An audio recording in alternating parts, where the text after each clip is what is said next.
David's hands still smelled like motor oil. The morning he bought his plane ticket, while counting the last of his money, only one thought crossed his mind: to take his daughter somewhere for a better life. His daughter, Norah. She was 4 months old and already carrying the weight of being without her mother. As he stepped onto the plane, Norah wriggled in her carrier and began crying before he even sat down. No one needed to pity her, because everyone was already looking. As he made his way down the narrow aisle of the plane, people's eyes pierced through him. A tired, sleep-deprived man with an old bag on his back and an impatient baby on his chest. When he reached his seat, there was an empty spot next to him. At least no one will be bothered, he thought. But that was only true for a few seconds. Just before the cabin door closed, someone came. A woman, tall, fair-skinned, wearing a navy scarf.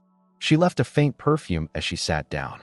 Her eyes were gray, but there were traces of a storm inside them. There was grace in her movements, but it wasn't the usual rich arrogance. It was more like a silence born from loss, a slowed-down elegance. David blushed with embarrassment as he tried to calm Norah's crying. A few people grumbled. The woman, though, didn't say a word. She just turned and gave him a small smile. "Can I help?" she asked in a soft voice.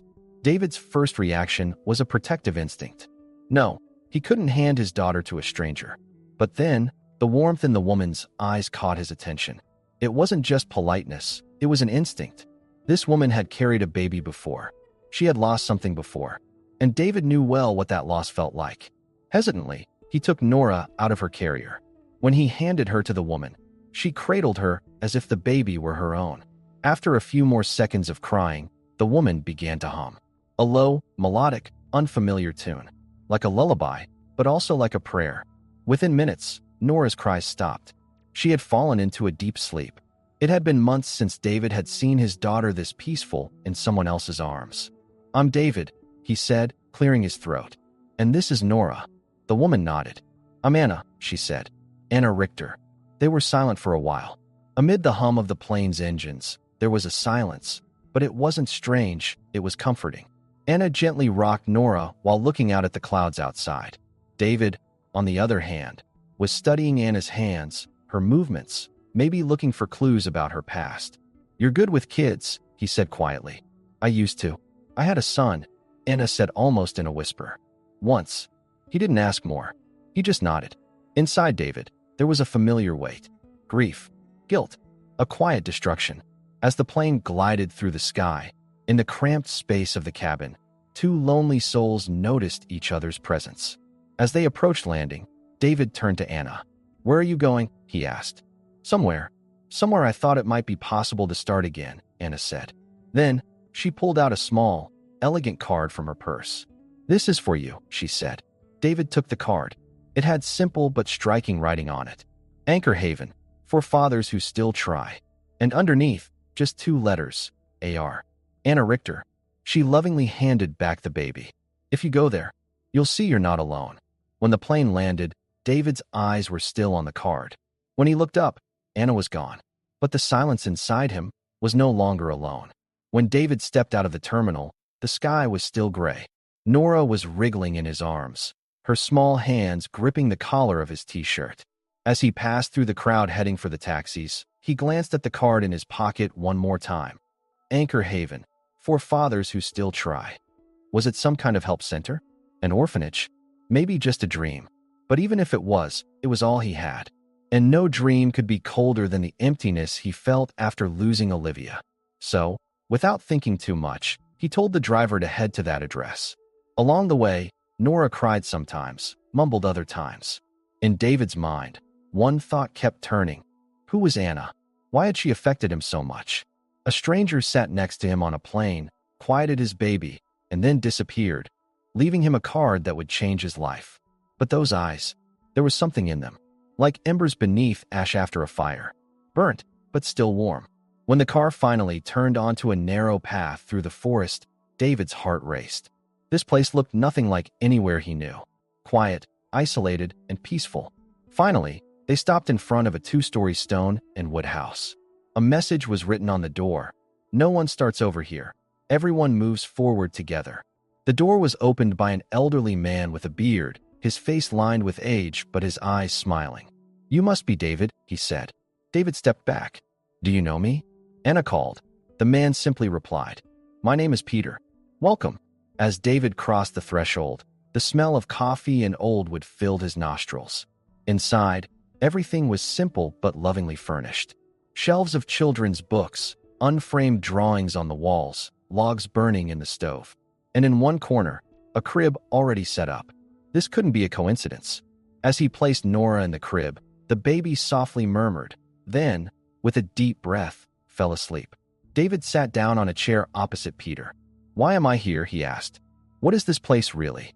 Peter answered, "Anchor Haven is a place for fathers who are alone but still fighting. It's not a shelter. It's a new beginning. No fees. No debt. There's just one rule: don't give up." David closed his eyes. For the first time in hours, his body didn't tremble. But then a thought pierced his heart again. Who is Anna? Why did she help me? Peter was silent. Then his eyes moved to Norah. Anna is one of the founders of this place. But calling her a founder doesn't do her justice. She built this place in memory of her lost son. Everything here came from her grief. David looked away. "Isn't this for the kids?" "No," Peter said. "It's for fathers who fight for their kids." That night, David almost slept deeply for the first time in ages. But when he woke in the morning, there was a sense of urgency inside the house. The sounds coming from the hallway drew him to the kitchen. Peter was on the phone, and a female nurse was panicking, looking out the window. "What happened?" David asked. The nurse answered, "Someone's missing in the forest. Someone who chose to live alone. But they were supposed to come back this morning. They didn't." Anna immediately came to David's mind. "Who?" Peter quietly shook his head. "Anna. She went to the cabin in the mountains.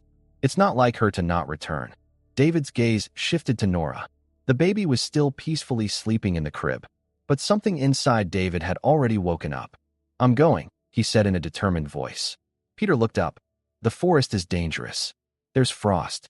Maybe a snowstorm dash." "I'm a mechanic," David interrupted. "I know how to listen to people, just like I listen to engines. I can tell when something's about to break. And right now, something inside me is screaming. I'm not losing this woman again." No one stopped him. A backpack, a flashlight, a compass, and something he couldn't quite understand yet, a connection. He had only known Anna for a few hours, but her presence had opened a window in David's darkness. Now he couldn't close that window. And maybe Anna, too, deep down, wanted someone to find her. The air was heavy at the entrance of the forest. The snow was falling silently, but each flake seemed to resist time, as if trying to hold on to it. As David stepped onto the narrow path with his backpack, the snow beneath his feet crackled softly. He was used to the sounds of engines, but now everything was silent. He could only hear the wind and his own breath. And the only sound inside him was the echo of the card Anna had handed him with a smile. He knew Anna was somewhere out here. They had described the mountain cabin. An old road through the forest, a faint sign, a curve, and then a small shack. But he had to find her before it got dark. Hours passed. David kept Norah's picture alive in his mind, but he didn't want to hold on to the idea that Anna was lost. Maybe she just wanted to rest, he thought. But the urge inside him was stronger. No, this isn't silence. This is a cry for help. Finally, the silhouette of the cabin appeared. The door was ajar. David quickly approached, pushing the door open with his shoulder. Inside, it was cold. The stove wasn't burning, but the place wasn't messy. This wasn't abandonment. This was a break. On the windowsill, there was an open notebook. David glanced at it without meaning to. The writing was in a familiar handwriting. Today is his birthday. Theo. If he were alive, he'd be 12. I still hear his voice in my dreams. But now I can only answer him with my silence. There were tear stains on the edge of the page. David's throat tightened. This woman, the one who had seemed calm and graceful in the plain cabin, was internally shattered. But still, she had chosen to heal someone else. Him. David. When he set the notebook down, a faint crackling sound came from outside. He reflexively pointed his flashlight in the direction of the noise. A movement between the trees, then silence. But then a shadow. "Anna," he called. There was no answer. He raised the flashlight higher. And finally, a silhouette. Anna, wearing a thick coat and her familiar navy scarf. But her eyes were frozen. Not frozen in the literal sense, more like a cold exhaustion. "How did you find me?" she whispered. David couldn't speak for a few seconds. He just took a step closer to her. "I listened to your voice," he said. "What voice?" "The one that doesn't come out." Anna collapsed to her knees in the snow. It was as if the weight of the forest was slipping off her shoulders, but with it, it was pressing down on David's heart too. "Today is his birthday," she said again. "I can't pass this place without coming." David bent down. He didn't want to hug her. This wasn't about comfort. This should have been about companionship, a camaraderie. He slowly sat down next to Anna. For a while, neither of them spoke. The wind was howling through the trees, and snow was silently falling on them. Then David spoke. "When I first held Norah, I didn't cry." Anna turned her head. "Why?" "Because I lost Olivia that morning. The same day, the same hospital, and there wasn't a piece of me left to cry." Anna truly saw him for the first time then. The real him. Alone, tired, but stubbornly holding on to life. Just like her. "I couldn't cry either," Anna said. "I wrote in the notebook, but I didn't cry. I haven't felt anything since that day." David pulled a small blanket from his coat pocket. It was Nora's blanket. He draped it over Anna's shoulders. "This isn't just your pain," he said. "Not anymore." Anna closed her eyes, and the first tear slid down her cheek. It mixed with the snow. It was quiet, but everything started after that. They spent that night in the cabin together. The stove was lit again. The two-person silence was no longer destructive, but healing. By morning, the snow had stopped. The sun was sneaking through the trees. Anna opened the door and looked outside. And for the first time in years, she muttered, "My son loved this light too." David watched her. He quietly responded, "And Norah loves you." Anna turned and looked at him.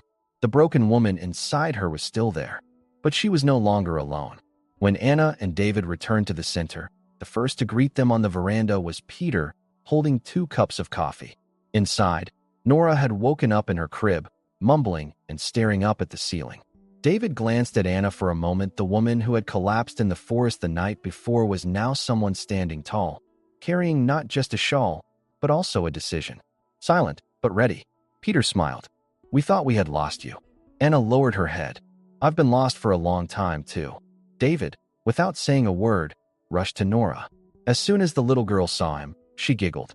David took her in his arms, as if he were filling the dark corners of the house with light. Anna moved over to Peter's side and sat on the bench on the veranda. "This place," she said slowly, "I didn't realize how much it's helped me." Peter nodded. "Because when you first came, you just built. You didn't live. Now, I want to live," Anna said. "What about your past?" Anna stared off into the distance. "I'm learning to bring it with me. Not bury it. Not run from it." Days at the center began to flow at a different pace. Anna woke up early each morning, taking Norah from her crib, and they'd go down for breakfast together. Sometimes, she would even have prepared the baby formula before David woke up. At first, David was surprised, then he accepted it. And eventually, he grew accustomed to it. Then, something hidden in Anna's room came to light. While Peter was reconsidering the use of an unused hall at the center, he opened the door to find something. Dusty shelves, unfinished paintings, notes, and a board. The headline written on it was striking: Phoenix Project, From Loss to Rebirth. When Peter brought the files to Anna, she hesitated at first.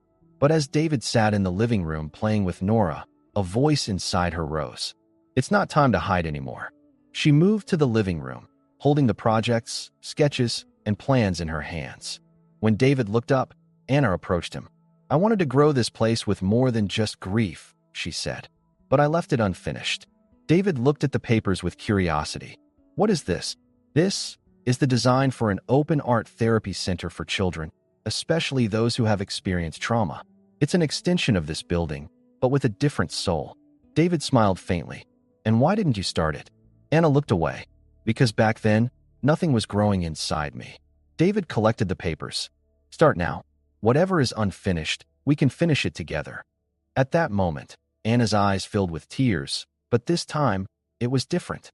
Her tears weren't for regret, but for a decision. Healing often begins when someone listens to you. The next day, the old wooden structure in the center's garden began to be demolished. That space would house the new Phoenix Project building. Peter called for volunteers for the job. David was the first to swing the sledgehammer. As the weeks passed, Norah became the symbol of the center. Her laughter, her joy, as real as the calluses on David's hands. And Anna, day by day, she became more involved. not just within the walls, but with the people too. But every transformation isn't easy. One morning, David found Anna sitting alone at the breakfast table. Her eyes were transparent, her hands trembling. "I received a letter," she said. "From whom?" "The foundation board. And they want me to return to the main center, to the head office. They want me back on the management board, permanently." The air seemed to pull out of David's chest. "Are you going?" Anna didn't answer. She simply asked, "What would you do?" David lowered his head. "I stayed here because I didn't have another choice." "But you do. If you have to go, go. But don't go alone." Anna swallowed. Sometimes, it takes more courage to decide to leave than to stay. David's answer was slow, but firm. And sometimes, staying shows you've truly opened your heart. That morning, Anna went for a walk. Alone. But this time, not to escape. To think. And as David looked at Norah in her crib, he whispered, "Your mother's departure broke me. But maybe, fearing the departure of another woman doesn't mean breaking, it means growing." That morning, David woke up early. While Norah was still peacefully asleep, the center was quiet. But inside David, a storm was brewing. Anna hadn't returned home the night before. She had gone for a walk after breakfast and left only a short message for Peter. "I need to make my decision. I need silence." When David read the message, a knot formed in his throat. A few weeks ago, he would have panicked. But now, he was left with another feeling: respect. He knew Anna hadn't run away. She had simply withdrawn to face herself. Still, waiting was hard. When Norah smiled in her crib, David took a deep breath. "We stay here," he said softly, "because some hopes are meant to grow, not run away." As the day went on, a few more fathers arrived at the center. David showed them around, explained, and guided them just like Anna had done for him once. Each step was a symbol of moving away from his own darkness. But by the end of the day, Peter approached him on the veranda. "I've got something," he said. David looked up. Peter handed him a note in an envelope. "Anna left this early this morning. Only you can open it." David took the envelope. On the paper was a single word: David. The handwriting was familiar, strong, but trembling. "I didn't have the courage to say this face to face. Not because I'm afraid of hurting you, but because I'm afraid of my own decision. I'm leaving, going back to the board, to rediscover myself. This isn't goodbye. It's not leaving an empty space either. It's a promise, if you're still there. I will find you when I return, but I won't force you to wait, because this journey is meant for both of us to walk alone." As David read the letter, his eyes burned, but no tear fell. He wasn't crying anymore. He was just understanding. Anna was gone, but this wasn't abandonment. This was the journey of a woman seeking the meaning of staying. Days passed, then weeks, and one morning, as David went down to the garden, he noticed something beneath the soil, right under the bench. A soil-stained envelope, slightly damp but unopened. Inside was a small, yellowed photo.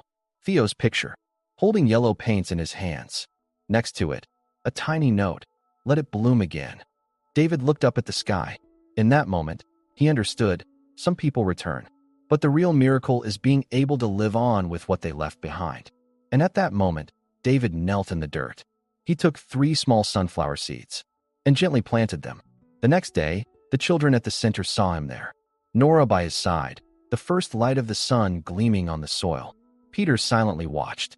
David turned and looked at him. "Not just for her. We're growing it for all of us now."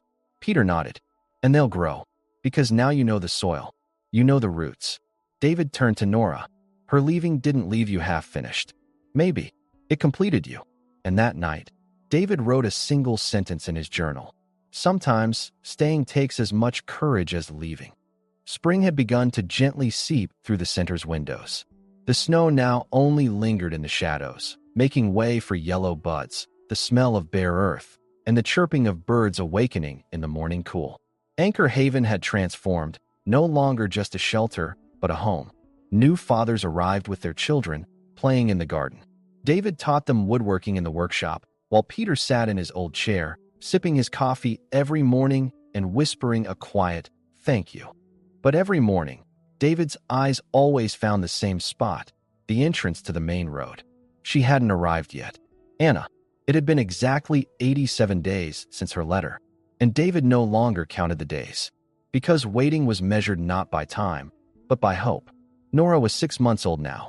She had started kicking her feet, laughing at the strange noises she made, which always made David laugh too. Every morning, he took her to the soil where the sunflowers were beginning to sprout, and together they said, "Good morning." Then, one morning, everything was ordinary. The air was still. The birds were chirping, as usual. While David was preparing Norah's formula on the veranda, the sound of an engine approached the door. It wasn't harsh, not hurried, familiar. He looked up and saw the car. It slowed to a stop. The door opened. The first to step out, a woman in an open gray coat, her hair loose. No shawl. Anna. For a moment, David couldn't move. It felt like a dream trying to catch up with reality.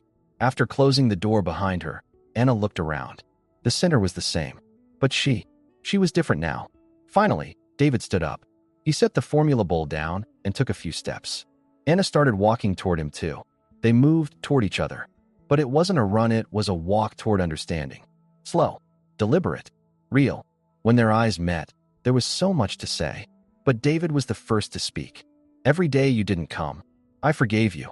Anna's eyes brightened. "I learned to forgive myself. And now, I'm ready to choose where I belong. To myself, to you, and to her." At that moment, Norah shouted from the veranda. A laugh like cry. Anna smiled. "Do you remember me, I wonder?" David picked up Norah and they walked together toward Anna. Norah reached out her tiny hands, trying to grab Anna's hair. And then, she rested her head on Anna's chest. Anna didn't cry in that moment, but she closed her eyes and whispered softly, "This isn't about returning. It's about being able to stay, finally." David placed his hand on her back, "And knowing you don't have to go anywhere." That evening, a small celebration was held at the center.